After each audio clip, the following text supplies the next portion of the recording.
Hello everybody and welcome back to another action figure review.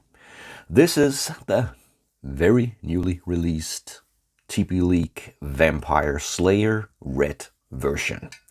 And there is also a black version available of this figure. I chose the red one. But the other one is cool as well. But let's take a closer look at the figure and the accessories. So first up we have a selection of extra hands, open hands, and the hands already on the figure. And for some reason this figure comes with trigger hands. So if you have a crossbow or something like that, you can actually use the hands for that. And then we have the knife or dagger here, and this one. And we also have the spiked club weapon down here. We'll take a closer look on that later. And then we have a cape made to look like leather.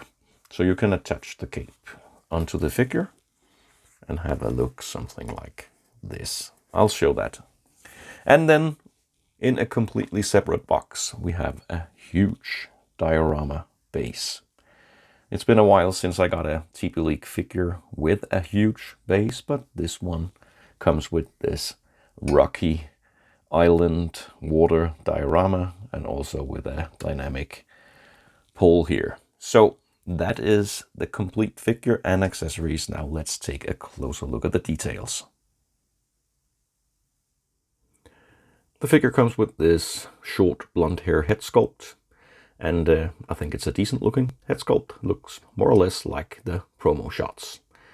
Then a leather short jacket, a body armor, and long red boots with high heels.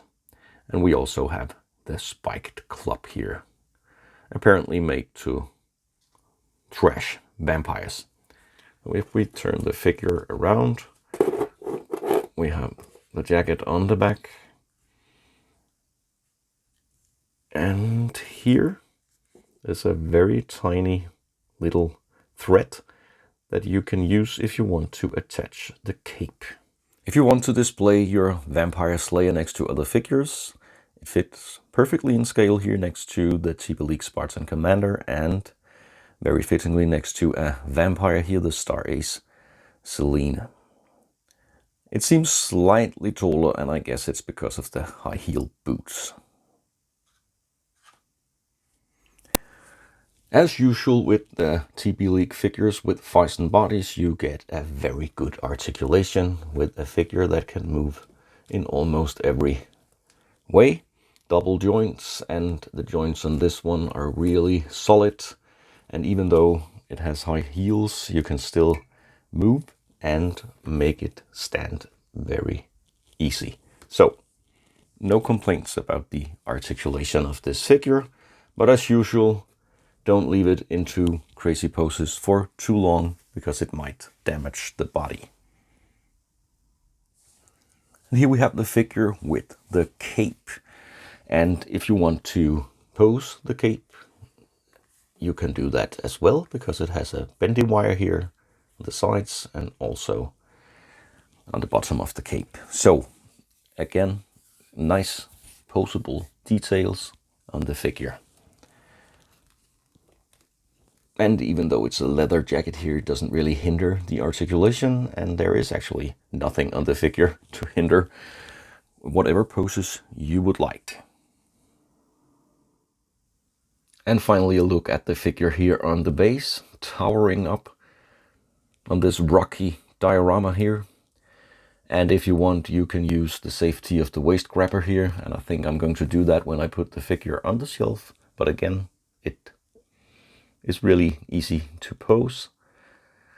So for now, I'm going to leave you with my opinion about the TBLeague Vampire Slayer, and then I'll conclude this review.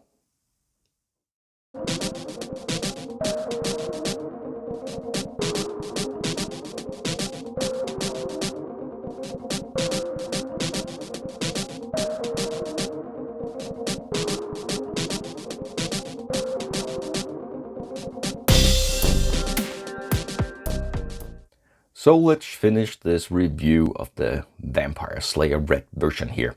I don't own the black one, so I can't really recommend this one instead of the other, but I can recommend to check out the Vampire Slayer character here if you want an imposing, dominating figure on the shelf. It's a tall figure, good looking, decent accessories, even though I could use maybe a couple of more hands, a fist perhaps.